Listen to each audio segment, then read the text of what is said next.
Hello, Arianna. It is the 5th of January 2021, and in 2 days' time, you'll be 10 years old. Now, the plan was that I was going to show you a photo of your birthday card that I've sent you. Now, I have already done another video, which I did on my iMac, but the audio was so poor that at times you couldn't hear what I was saying. On this video, the video is not very good, but the audio is better. So yeah, and the most annoying thing is I've already posted your card. This was supposed to be a card from your nan, but I'm afraid she's not particularly that well at the moment. It hasn't been signed, and I'm not sure she'll ever be well again. I won't go into details why, but if I ever meet you, I'll tell you why. But I'm actually not at home at the moment. I'm staying with a friend for a few days because things are quite bad. In the past, I had a script that I read from. It was incredibly boring to read and incredibly boring to listen to. And in my last video, 2 days ago or whenever it was, which I may delete, I had bullet points. Unfortunately, I'm not at home. I do not have access to a printer, and I do not have any bullet points to read from, so I'm going to have to make this up as I go along, which may be exciting or it may not be. But anyway, here we go. As I said, it's January the 5th, 2021. We are in the middle of a lockdown, which is part of the coronavirus pandemic. Nobody can really do anything at the moment. Throughout the year, various things have changed.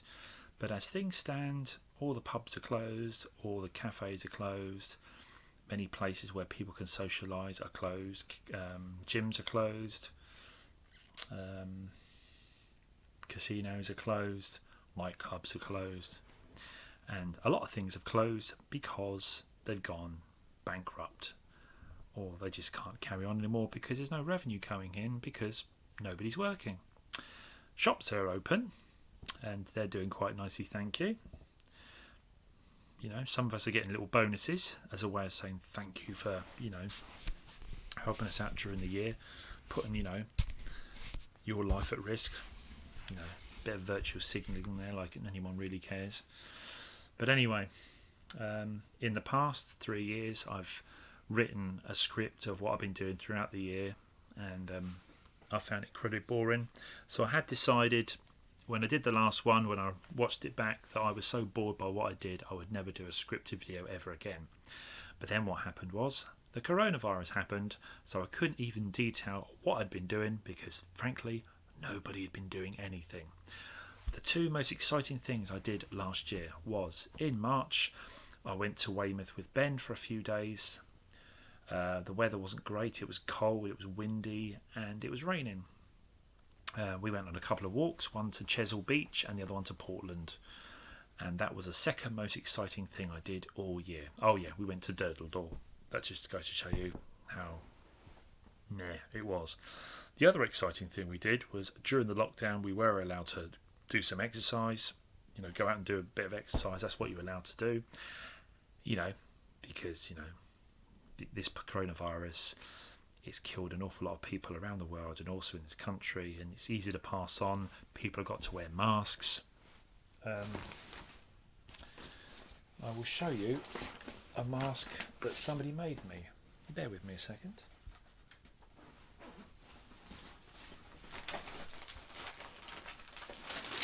Actually, you have these little blue masks here, these little disposable ones. I tend to prefer this.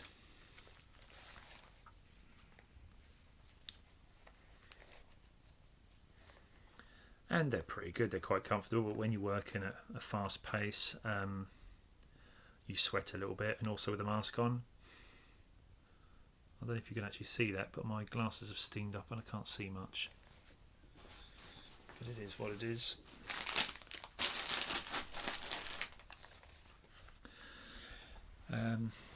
But anyway, I think at the end of May, I walked with Ben to was it from Guildford to Godalming. It was along the River Wey. Beautiful scenery, I thought, going along, walking along that river. And then when we got there, a lot of the shops were closed because only essential shops are allowed to be open. So anything that doesn't sort of supply food or toiletries has got to close. So yeah, the views were very nice, and then we eventually got to Godalming. A lot of the shops were closed. A lot of people were queuing up outside shops because that's the sort of thing that was going on during 2020. Not so much now, because I think they're allowing you to more people to go in shops now, providing they're wearing masks, and people who have certain problems are exempt from wearing them. You still have to wear masks on public transport, like on trains and buses. You have to socially distance, which means you're not allowed to be 2 metres, less than 2 metres from the nearest person. Oh, it's an absolute ball ache. But anyway, yeah, we got to Godalming, and we found a pub that was open, but only for selling takeaway. So we got our pint of cider, and we sat on a park bench. But the rather weird thing is, we probably would have been better off walking to a supermarket, buying a pint of cider for half the price and drinking it on a park bench. But there was this thrill of being able to go into a pub for the first time in weeks or months or however long it was, even if we couldn't actually sit inside. But that was the most exciting thing I did, walking all the way there and all the way back. Throughout the year, not really much has happened. We've been deprived from seeing our friends, and I hadn't seen my best friends for about, I can't remember if it was 7 or 9 weeks. I was climbing the walls because me and Ben and Rachel were supposed to go on a holiday to Bodrum in Turkey during my just before my birthday in May. I would have been 50. So I was climbing the walls, not just because I hadn't been on holiday, but I hadn't seen my friends. So Rachel had told me that she was being a bit, crafty and going on trains and going to places, and she'd even been to Bournemouth, and she sort of said, "Do you fancy going to Bognor?" Nothing special about that place whatsoever, but it's better than doing nothing. So we went to Bognor, and then we were supposed to go to Arundel after that, but then I realised that the train was going to go directly to Red Hill, which is where Ben lives. So we got on the train to Red Hill, and we didn't even tell him we were going there. We knocked on the door, and when they opened the door, they looked really confused. "What the hell are you doing here?" "We come all the way to see you." So we went to see Ben for a couple of hours, and then we went all the way home. It was quite funny, really. It is, doesn't sound that exciting, like going around your friends without telling them, but when you're not supposed to, very, very naughty thing. But just wanted to see our friends, really. But anyway, in June, things got quite bad for my best friend Ben. His dad had a fall, broke his hip, and he has been in and out of hospital ever since, and he's currently in hospital and has been for, I think since he fell over in June, and it's now January the following year, I think he's been out of hospital less than a month, and the rest of it he's either been in some sort of nursing home, some sort of respite home or hospital, and I think he's about to go to some sort of rehab soon to deal on his physical fitness. But he's very, very weak. He's had a lot of infections on the hip plate that he had put in, all kinds of chest and urine infections, and he's not really well. And the rather weird thing was, I thought that Mum was actually coping quite well in the during the lockdown, like telling her I couldn't take her out as much as I used to, telling her that the cafes are closed, so we can't even go for a coffee afterwards or whatever, and she was coping all right with it. But in the last 3 months, Mum's completely lost the plot, and she doesn't recognise there's anything wrong with her. She's claiming that she's hearing voices from next door. Now, we've had problems with the neighbours for quite a few years, and the people the other side of them have made multiple phone calls to the police complaining about the noise and the bizarre behaviour. But I didn't think the actual noise next door has been particularly that bad, but Mum's claiming that she's been hearing things like Phantom of the Opera being played, which I haven't had, heard all kinds of other things being played, which I haven't had. I've had friends round, I've had my relatives round, and none of them have heard anything. I've even recently spoke to the neighbours and said, bearing in mind you've made loads of phone calls to the police complaining about their behaviour, what's your opinion? Do you think it's been that bad? And they said, no, not really. The shouting's still there, which Mum hasn't heard, but Mum's been hearing all these noises.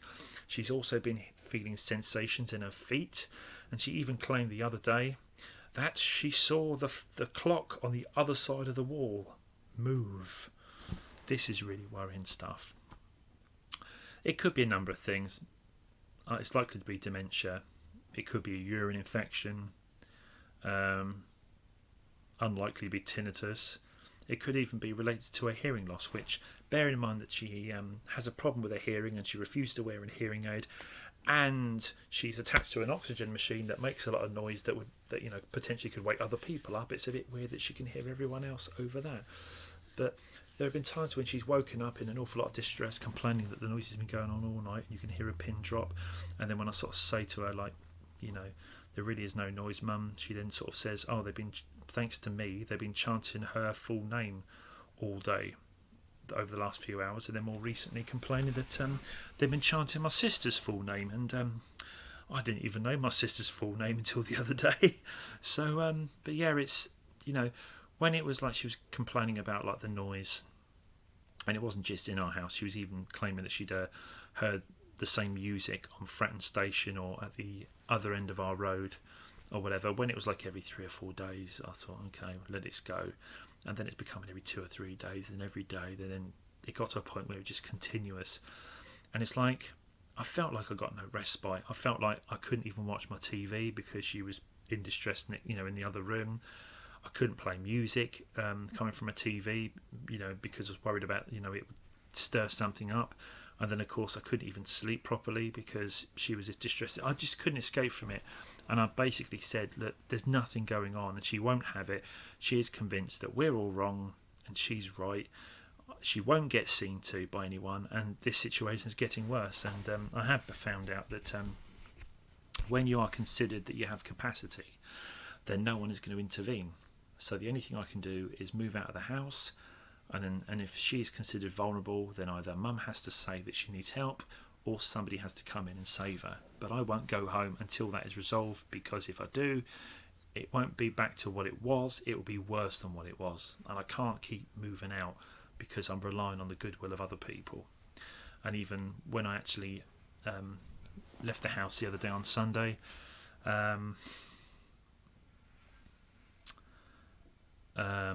the first person's house I went to wouldn't allow me to stay there because they had a lodger staying for a few days. So I then went to my second choice, which is where I am now. And I'm not going to say where I am, but it's at a friend's. But I'm staying in their son's room, and their son is staying in their mother's room. So that can't continue for much longer, can it? But hey ho. But yeah, there's nothing really to sort of tell you about the year. Like I said, it's been really difficult for everyone the whole year. Do you know what's really weird? I've just looked at the time and it actually says it's only 13 minutes, and yet the previous video I made, complete with my bullet points, went on for about 35 minutes. So if I'm going to match that time, I don't quite know how I'm going to do that. Bear in mind, this is supposed to be a yearly review of what I've done. But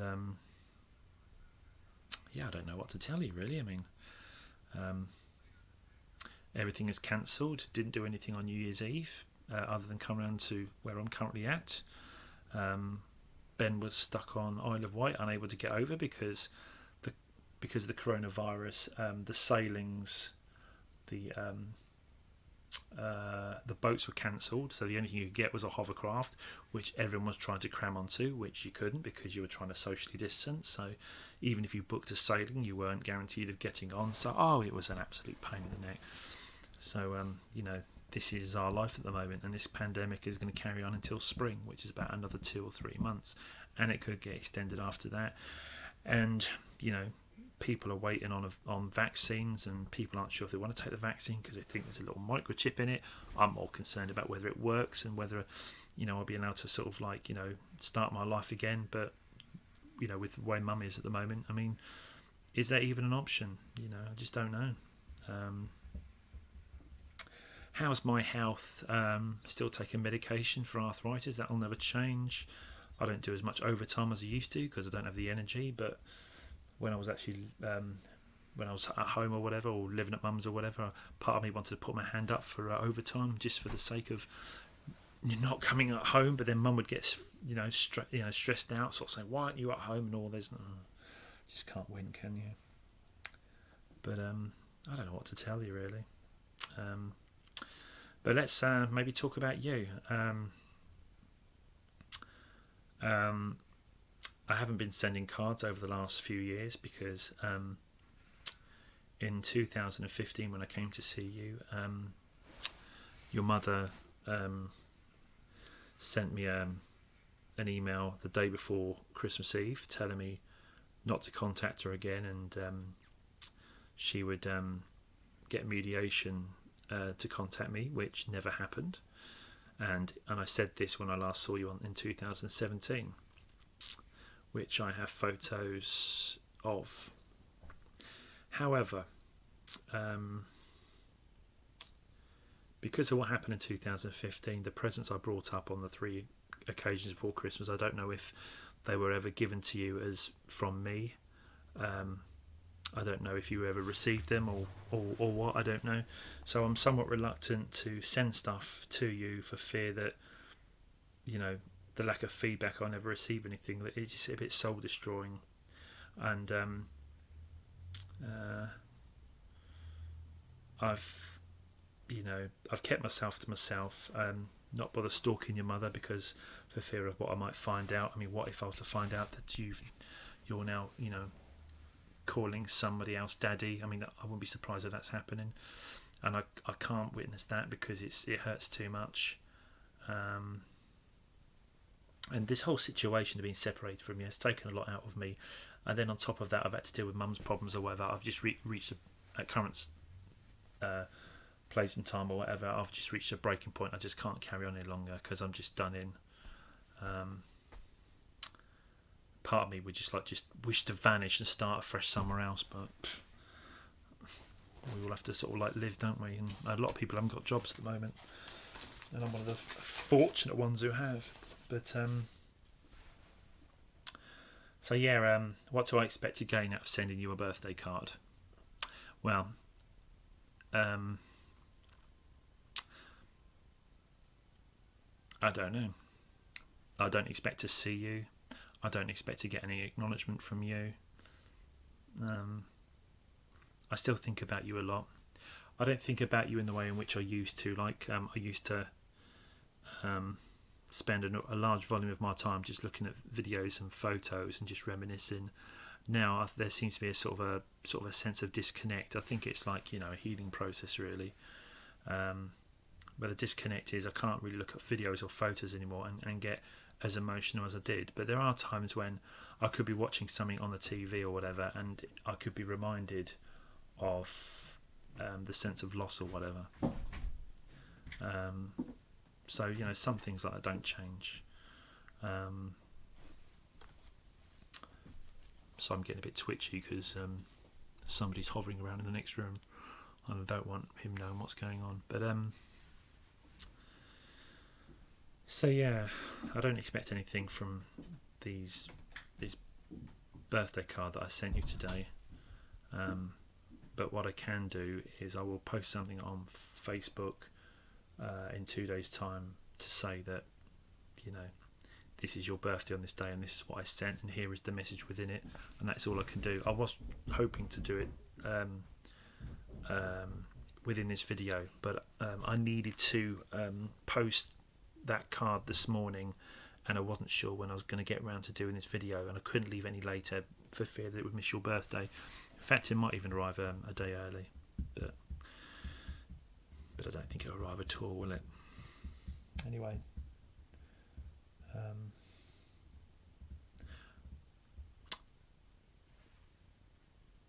there isn't anything else I can think of saying, to be honest, because I haven't got my bullet points on me, and I'm sure I've missed out an awful lot of stuff that I should have said, which I probably said in the previous video, which might get deleted. But if you ever see this video, hope you enjoyed your 10th birthday. I still care for you and love you lots. Happy birthday, dumpling. Bye.